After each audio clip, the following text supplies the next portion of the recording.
Ju ftojmë të ndiqni programin Moment Vendimtar me Dr. David Jeremiah. Ky program shpall fjalën e pandryshueshme të Perëndisë tek individët dhe familjet që jetojnë në një botë që ndryshon çdo ditë.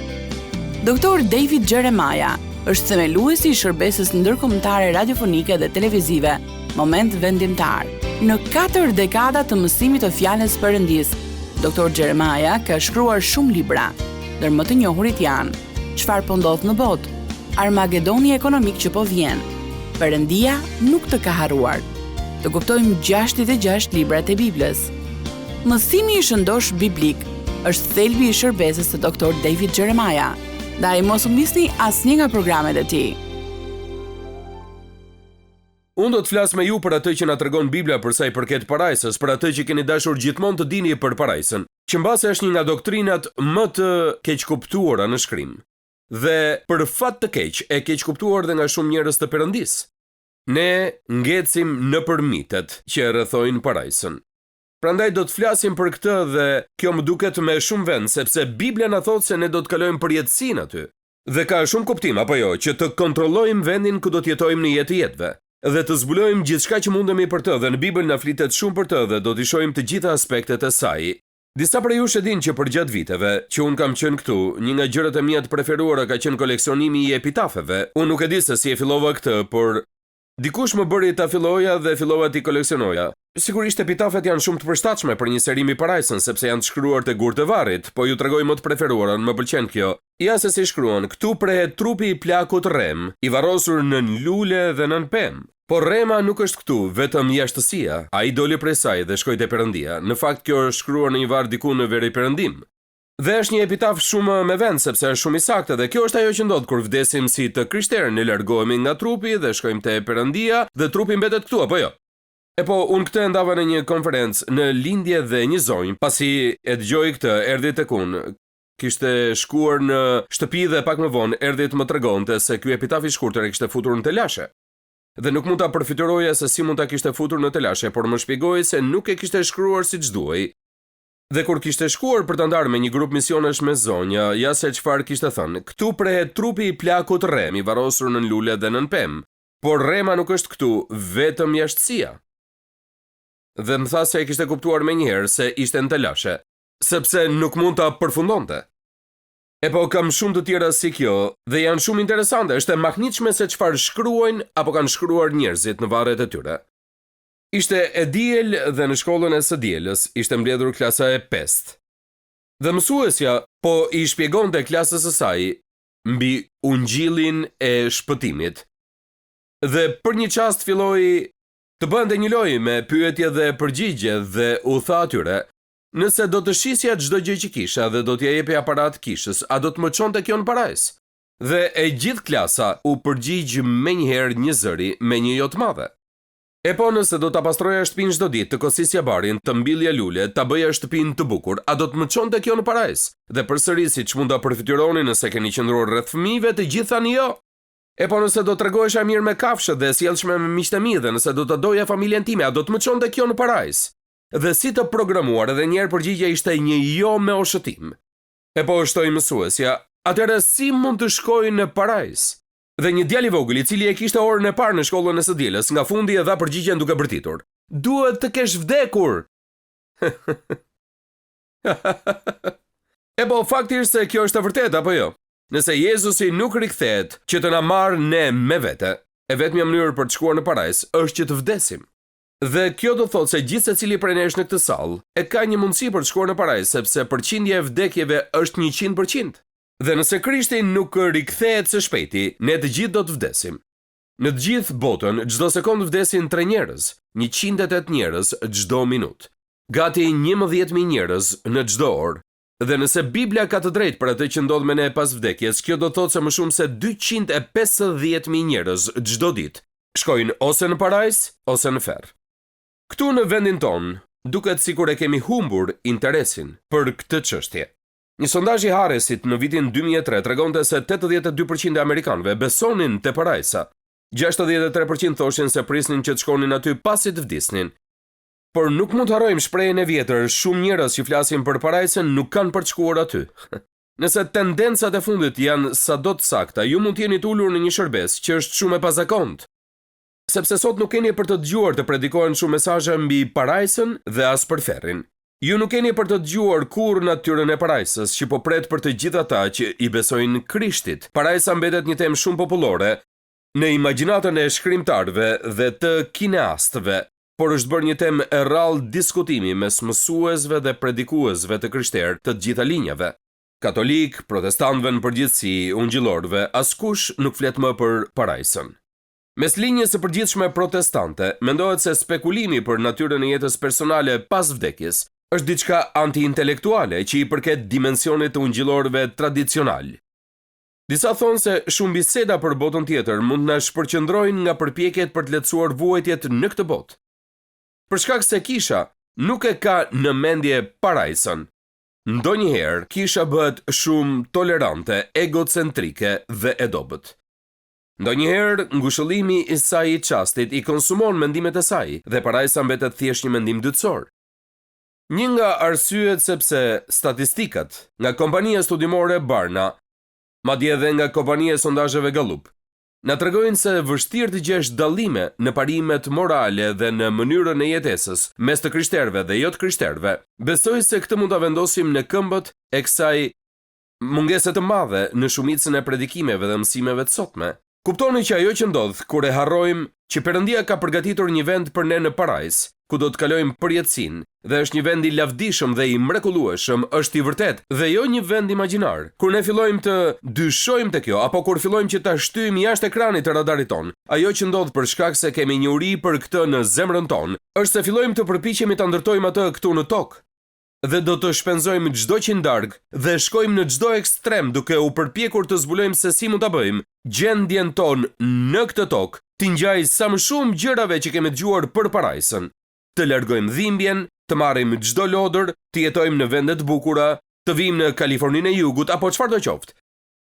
Dhe të gjitha këto shpeshherë vinë si rezultat se nuk e kuptojmë se edhe pse të gjitha këto janë të mira, nuk mund t'i afrohen dot kurrë asaj që Perëndia ka në mendje për ne në vendin e quajtur parajsë.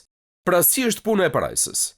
Sot dua që të shqyrtoj disa gjëra të caktuara që mendoj se mund të jenë thelbësore për ne teksa ne ecim përpara. Dua që për një çast të flasim për rëndësinë e parajsës. E dini se parajsa përmendet mbi 500 herë në Bibël? Nga 10 e vjetër në hebraisht, në 10 e re në greqisht, Biblia thot se parajsa është një vend që është i lartë fisnik dhe i lartësuar. Dhe këtë fjalë në Bibël ne e gjejmë herë pas here, nuk mund të quhet më Bibël nëse ne heqim këtë fjalë prej saj, do të ishte një lëmsh i vërtet. Parajsa është një vend shumë të rëndësishëm në mësimet e shkrimit. Thjesht nuk është e rëndësishme në zemrën tonë, nuk është e rëndësishme në mendimet tona. Por së dyti dua që të flasim pak edhe për shumësinë e parajsës. E dini që ka 3 qiej? Mund thoni, mos unë po përpiqem të kuptoj një dhe ti po më thuaj që ka 3? Kur Pali po i shkruante letrën e tij Korintasve, letrën e tij të dytë, në një vend në kapitullin e 12, ai thotë se u rrëmbye dhe ai thotë se shkoi në qiellin e tretë. Dhe pastaj më vonë ai u referua kësaj si rrëmbimi në parajsë. Prandaj me sa duket Pali pati një mundësi paraprake për të parë qiellin e tretë. Tani, nëse ekziston një vend si qielli i tretë, duhet të ketë edhe një të parë dhe duhet të ketë të paktën 3. Prandaj më lejoni t'ju tregoj se ç'janë 3 qiej. Së pari, qielli i parë është ai që ne mund të quajmë si qielli atmosferik. Qielli i parë. Në shkrim përmendet një numër herësh, për shembull tek Isaia 55 vargu 9. Ashtu si qiejt janë më të lartë se toka, kështu edhe rrugët e mia janë më të larta se rrugët tuaja, dhe mendimet e mia janë më të larta se mendimet tuaja, ashtu si shiu zbret nga qielli. Qielli atmosferik i referohet asaj batanies me ajër që rrethon drejt për së drejti tokën tonë, në të cilin lëvizin zogjt dhe ret. Zanafilla 1:20 e thot në këtë mënyrë. Pastaj Perëndia tha të mbushen ujërat nga një numër i madh qenish të gjalla dhe të fluturojnë zogjt lart mbi tokë në përhapësirën e madhe të kupës qiellore. Qielli i parë është qielli që shohim kur dalim në obor gjatë natës edhe ngrem sy drejt qiellit dhe vëmë re një lloj zarfi që e mbështjell tokën tonë. Dhe pastaj në Bibël përmendet edhe qielli i dytë. Dhe këtij i referohet te Zanafilla, kapitulli i parë, vargjet 14 deri në 17. Dëgjoni çfarë thuhet. Pastaj Perëndia tha të ketë ndriçues në kupën qiellore për të ndarë ditën nga nata, dhe të shërbejnë si shenja për të dalluar stinët, ditët dhe vitet, dhe të shërbejnë si ndriçues në kupën qiellore për të ndriçuar tokën, dhe kështu u bë. Perëndia pastaj krijoi dy ndriçues të mëdhenj, ndriçuesin e madh për qeverisjen e ditës dhe ndriçuesin e vogël për qeverisjen e natës. Ai krijoi gjithashtu yje dhe Perëndia i vendosi në kupën qiellore për të ndriçuar tokën. Qielli yjor ose qielli i dytë i referohet hapësirës së jashtme që përmban diellin, hënën, yjet dhe të gjitha galaktikat bashkë me galaktikën tonë. Ky është qielli i dytë. Por Pali tha që ai u rrëmbye lart në qiellin e tretë dhe ky është vendi për cilin lexojmë tek 2 Korintasve 12:2-4. Ja se çfarë shkruan Pali. Unë njoh një njeri në Krishtin i cili para 14 vjetësh, i referohet vetes këtu, i cili para 14 vjetësh ai ishte në trup, ai ishte jashtë trupit, nuk e di, Perëndia e di, u rrëmbye gjerë në të tretin qiell.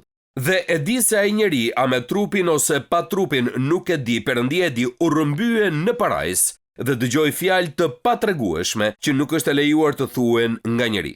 Pali po thot se ka diçka përtej qiellit atmosferik, po thot se ka diçka përtej qiellit të yjeve, që ekziston një qiell i tretë dhe ky ndodhet në atë parajs ku qëndron Perëndia. Në fakt në Bibël na thuhet her pas here se Perëndia ishte në qiell. Ne na kanë mësuar të lutemi, Ati ynë që je në qiell. Në librin e Mateut, kapitulli 5, vargu 16 na thuhet kështu: Ashtu le të shndrit drita juaj para njerëzve që të shohin veprat tuaja të mira dhe të lëvdojnë Atin tuaj që është në qiej. Psalmi 11:4 thot: Zoti është në tempullin e tij të shenjtë. Zoti ka fronin e tij në qiejt. Kurdo herë që e shohim qiellin, ti referohemi si vendi ku ndodhet Perëndia. Ai nuk është në qiellin atmosferik. Ai nuk është në qiellin yjor, në qendër të banimit të tij. Ai është në qiellin e tretë. Qielli që është qielli i qiejve, ku qëndron Perëndia, dhe është ky qiell që ne e dëshirojmë. Është ky qiell i tretë, ku do të shkojmë një ditë për të qenë me Perëndin dhe për të qenë me Jezus Krishtin. E po mund thoni, shumë mirë, ne kemi 3 qiej dhe tani e di se qielli i tretë është vendi ku unë do të shkoj, ku do të shkoj një ditë nëse jam i krishterë. Pastaj së treti le të flasim jo vetëm për rëndësinë e parajsës dhe shumësinë e saj, por le të flasim për vendin e quajtur parajs. Gjoni kapitulli 14. Zemra juaj mos u trondit, besoni në Perëndi dhe besoni edhe në mua. Në shtëpinë e Atit tim ka shumë banesa, përndryshe do t'ju thosha: unë po shkoj t'ju përgatis një vend, dhe kur të shkoj t'ju përgatis vendin, do të kthem dhe do t'ju marr pranë meje, që aty ku jam unë të jeni edhe ju. Tani më lejoni ta vendos në kontekst këtë pasazh. Jezusi u kishte shpallur dishepujve të tij se ai do të shkonte në kryq dhe që do të vdiste. Më pas ai do të varrosej dhe do të ringjallej dhe pastaj në fund ai do të kthehej sërish në parajs. Dishepujt e tij ishin të mbushur me dëshpërim dhe zemrat e tyre ishin tronditur. Ata nuk e kuptonin dot këtë. Por ne sot e kuptojmë, apo jo? Ne dim që Jezusi po u premtonte diçka jo vetëm dishepujve të tij, por të gjithëve ne, dhe dua që të shohim pak se çfarë thot ai. Ai shkoi në parajs për të përgatitur një vend për ne. Ai nuk shkoi që të ndryshonte gjendjen tonë mendore. Ai nuk shkoi që të na çonte në ndonjë lloj gjendje shpirtërore që ne të mendonim për gjërat e mira dhe që kjo do të ishte parajsa jonë.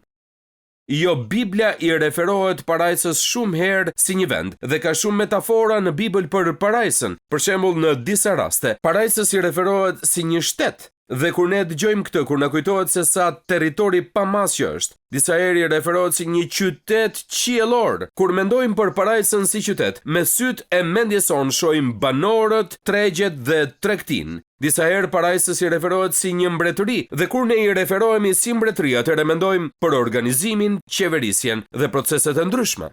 Por sipas mendimit tim, për kufizimi më i mirë për parajsën gjendet këtu te Gjoni kapitulli 14, ku Jezusi thotë: është shtëpia e Atit tim.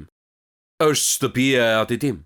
Por më dëgjoni pak zonja dhe zotrinj, parajsa nuk është pjellë e imagjinatës, nuk është një ndjesi, as një emocion. Parajsa nuk është një ishull i bukur diku. Parajsa nuk është thjesht një formë mendimi, nuk është një projekcion i gjërave më të mira në ne, nuk është një vizion, një utopie shumë të dëshiruar, nuk është një shpresë e kënaqshme apo një shpikje e njeriut. Mendimet tona nuk e krijojnë parajsën. Parajsa është një vend i përgatitur për një popull të përgatitur.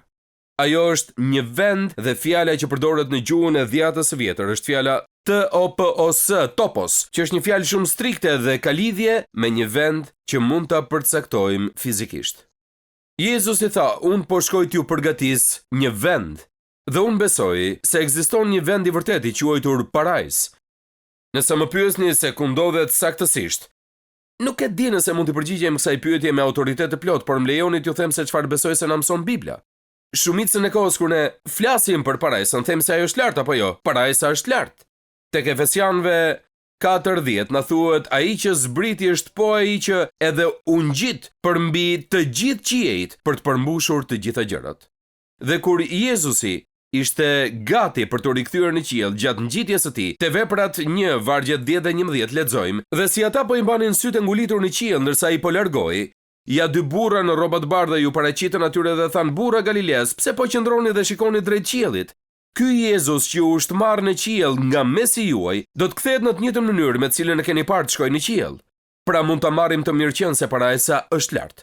Pra parajsa është një vend. E dini, ndonjëherë më duhet që të përballem me një çështje. Njerëzit thonë po parajsa është kaq madhështore sa mendja nuk mund ta konceptoj dot. Mendja nuk mund. Jo, nuk është e vërtetë. Në pasazhin ku na thuhet se parajsa është një vend që ne nuk mund ta konceptojmë dot, vargu tjetër thot, Perëndia na e ka zbuluar se çfarë është, sepse është në fjalën e Perëndis dhe është e mahnitshme. Është e mahnitshme. Dhe kjo është shumë argëtuese sepse shumica e njerëzve nuk dinë për të. Thjesht nuk dinë për të. Nëse do të kuptonim çdo gjë që na thot Bibla për parajsën, do të kishim një dëshirë kaq të madhe për të shkuar aty, sa kjo do të pushtonte gjithë vëmendjen dhe mendimet tona. Parajsa është një vend. Por së fundmi dua që të shohim se parajsa është e rëndësishme për shkak se është shumë e çmuar. Parajsa është një vend i çmuar. Mund thoni po pastori Jeremia, pse është e çmuar? Sepse çdo gjë që është e dashur dhe e çmuar për mua dhe për ju, çdo gjë që është e rëndësishme për një njeri që është ndjekës i Krishtit, çdo gjë që është kuptim plot për këdo, që do të thotë se e do Perëndin dhe që është ndjekës i Krishtit, çdo gjë e rëndësishme për të është në parajsë. Çdo gjë. Së pari po ju them se shpëtimtari ynë është në parajsë, e dinit këtë? Kjo na thuhet e Hebrejve 9:24, sepse Krishti nuk hyri në një shenjtërore të bërë me dorë, që është vetëm shëmbëllese e saj të vërtet, por në vetë qiellin për të dalë tani përpara Perëndis për ne. Shpëtimtari ynë është në parajsë. Unë kam një ndjesi se kur të shkojmë në parajsë dhe të shohim rrugë të arta dhe portat me margaritar dhe të gjitha këto gjëra që janë të vërteta, ato kanë për të zbehur në rëndësi kur të shohim shpëtimtarin. Kur ne do të mund të ngrem sytë mbi atë që pagojnë dëshkimin për mëkatin ton dhe u var në kryq, kur ne do të mund të shohim shenjat e goshtëve në duart e tij, dhe mbase të shohim edhe vrajat që lanë gjembat në ballin e tij, dhe do të mund të vendosim dorën në brinjën ku e shpoi shtiza. Unë besoj se Jezusi në përjetësi do të shfaqet si qengji i Perëndis dhe shpëtimtari ynë, dhe gjatë gjithë përjetësisë ai do të mbajë me vete shenjat e shpengimit ton. Dhe kur ne të shohim Jezusin, parajsa do të jetë vërtet parajsë. Çdo gjë tjetër do të zbehet për nga rëndësia. Shpëtimtari ynë është në parajsë. Dhe pastaj së dyti, marrëdhëniet tona janë në parajsë apo jo? Nëse keni njerëz të dashur që kanë vdekur dhe kanë qenë të krishterë, ata janë në parajsë, ne duhet mendojmë për parajsën për këtë arsye. Baba im, andaj nga fundi jetës së tij më tha, e di çfarë, një nga gjërat më të vështira teksa plakesh, është fakti që ke më shumë miq në parajsë se sa këtu në tokë.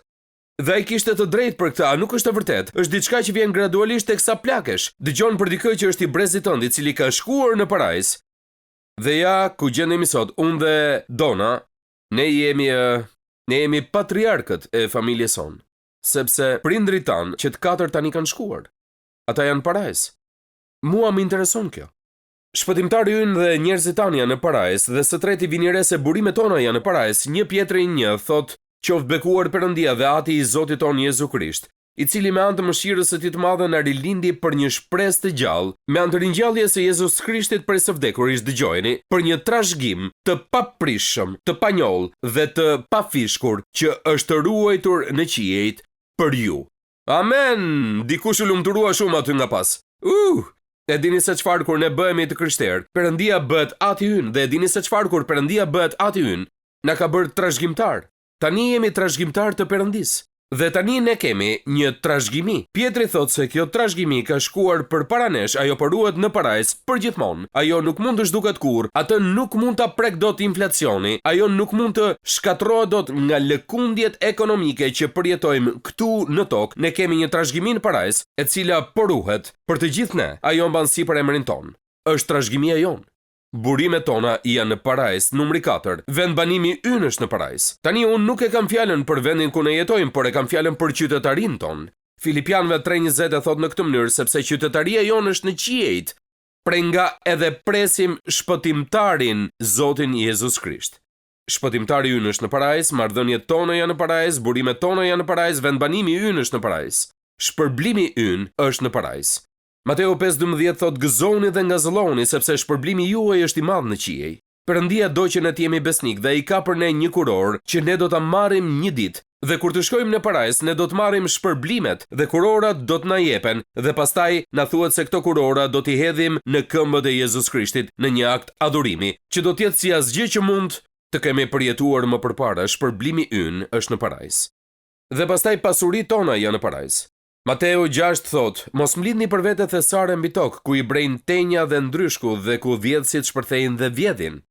Përkundrazi mlidhni për vete thesare në qiell, ku as tenja as ndryshku nuk prishin dhe ku vjedhësit nuk shpërthejnë dhe nuk vjedhin, sepse ku është thesari juaj, do të jetë edhe zemra juaj. Më lejoni ta prek të shkurtimisht. Mënyra për të dërguar thesaret tona në parajs, më dëgjoni pak.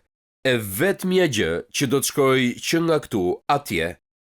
Dhe mënyra e vetme për t'i çuar thesaret tona nga këtu aty është që të investojmë në gjërat që do të shkojnë aty. Të vetmet gjëra që do të shkojnë aty nga kjo tokë janë shpirtrat e burrave dhe grave dhe fjala e Perëndisë. Prandaj po tisha si ju dhe nëse do të përpiqesha të ndërtoja diçka me vlerë në parajs, do të investoja veten time me gjithë burimet personale që kam, me dhuntit, kohën dhe me pasurinë, tek shpirtrat e përjetshëm të njerëzve dhe te fjala e përjetshme e Perëndisë, sepse kur të shkojmë në parajs, këto janë të vetmet gjëra që do të shihni, që kanë shkuar para jush, që ne i kemi investuar aty në këtë kohë. Apo shkoni drejt thesarit tuaj? Unë shpresoj që po. Së fundmi, dhe me këtë do ta mbyll. Rezervimi ynë është në parajs. Kjo është gjëja më e rëndësishme. Zbulesa 21:27 thotë kështu: Edhe nuk do të hyjë asgjë e papastër dhe askush që kryen neveri e gënjeshtër, por vetëm ata që janë të shkruar në librin e jetës të qengjit. Bibla thot se në parajs është një libër, një regjistër. Ai quhet libri i jetës së qengjit. Dhe emrat e të gjithëve atyre që do të jenë në parajs janë shkruar në atë libër. Dikush mund thot vrasmendje nëse është në kompjuter, nuk e di këtë gjë. Por është një libër, sido që ta përfituroni librin, dhe në atë libër është një vend për emrin tuaj dhe timin. Njëherë Jezusi u tha dishepujve të tij kështu: Megjithatë mos u gëzoni për faktin se po ju nënshtrohen frymërat, por gëzoni më shumë se emrat tuaj janë shkruar në qiej. Më lejoni t'ju bëj këtë pyetje: a është shkruar emri juaj në parajs? A keni një rezervim në parajs? Sepse një ditë do të qëndroni përpara Perëndisë dhe ai do t'ju thotë pse duhet të lë të futesh në parajsën time. Dhe nëse nuk mund të thoni me autoritet emri im është në atë libër, unë kam bërë një rezervim, unë e kam vendosur besimin tim te Jezus Krishti si shpëtimtari im dhe prandaj unë kualifikohem për të futur. Nëse nuk e keni këtë fuqi, këtë forcë, këtë vetbesim, ju kurrë nuk do të jeni në parajs. Jezusi u foli të gjithë dishepujve në vargun 6 dhe u tha atyre: Unë e di që ju nuk e dini se ku po shkoj dhe e di që nuk e dini se si të vini aty, por më lejoni të qetësoj zemrat tuaja. Unë jam udha, e vërteta dhe jeta. Askush nuk vjen tek Ati përveç se nëpërmjet meje. Miqtë mi, mund të dëgjoni sa të doni gjëra të zbukuruara, por ka vetëm një rrugë për në parajs. Dhe kjo është përmes Jezu Krishtit. Nuk ka lidhje me fen, nuk ka të bëjë me kishën, nuk ka lidhje me ndonjë dogmë, ka lidhje me një person. Jezusi është udha. Nëse nuk e keni besuar kurrë atij, emri juaj nuk është i shkruar në librin e jetës së qengjit, dhe nëse do të vdisnit sot dhe do të kërkoni të futeshit në parajs, kjo do t'ju mohojë. Jo sepse jeni të mirë, të këqij apo indiferent, por për një arsye të thjeshtë. Jezusi është e vetmja rrugë për në parajs. Këto nuk janë fjalët e mia, kjo nuk është as ndonjë nga ato doktrinat baptiste. Kjo është fjala e Perëndis. Perëndia thot se Jezusi është e vetmja rrugë. Nëse doni që të shkoni në shtëpinë e Atit, e vetmja mënyrë për të shkuar është përmes Jezusit. Dhe unë tani dua t'ju bëj këtë pyetje. A e keni vendosur besimin tuaj vetëm tek ai për jetën e përjetshme? Unë nuk po ju pyes nëse shkoni në kish, po ju bëj vetëm një pyetje. A ka pasur ndonjë kohë në jetën tuaj të vetëdijshëm për atë që po bënit, kur i keni kërkuar Jezusit që të vinte në jetën tuaj dhe të ishte shpëtimtari juaj, që t'ju falte për mëkatet dhe t'ju jepte jetën e përjetshme? A keni pasur ndonjëherë ndonjë çast të tillë? Dhe nëse po, atëherë këtë dini në zemrën tuaj, por nëse jo, atëherë nuk ndjeni as pak rehat. Por duaj që t'ju jap lajmin e mirë. Rezervimet janë ende të hapura. Amen. Rezervimet janë ende të hapura dhe ju mund të rezervoni vendin tuaj sot. Amen. Amen. Faleminderit që ishit me mua sot në moment vendimtar. Sa më shumë që studiojmë fjalën e Perëndis, aq më shumë e kuptojmë që Perëndia ynë i dashur dëshiron të ketë një marrëdhënie personale me gjithë secilin prej nesh. Nëse do të donit që të fillonit një marrëdhënie me të, hapi i parë është që të pendoheni për mëkatin tuaj dhe t'i kërkoni Jezus Krishtit që të bëhet Zoti dhe shpëtimtari juaj. Sapo ta merrni këtë vendim për të pranuar dhuratën falas të shpëtimit të Perëndis, do të fillojë udhëtimi juaj me Perëndin si një krijesë e re në Krishtin. Pra, nëse sot e keni marrë këtë hap besimi, ju inkurajoj që të ndani vendimin tuaj me të krishterë të tjerë në një shërbes të besueshme apo në një kishë të zonës dhe që të vazhdoni të rriteni në besimin e sapo gjetur. Perëndia ju bekoft teksa filloni ecjen tuaj me të. Pres me padurim që të shihemi herën tjetër këtu në Moment Vendimtar. Ndoqët programin Moment Vendimtar me Dr. David Jeremiah. Rikthehemi sërish tek ju javën e ardhshme me një tjetër mesazh për fuqinë e jashtëzakonshme të fjalës së Perëndis, që ndryshon jetën tona përgjithmonë. Deri atëherë, miru dëgjofshim.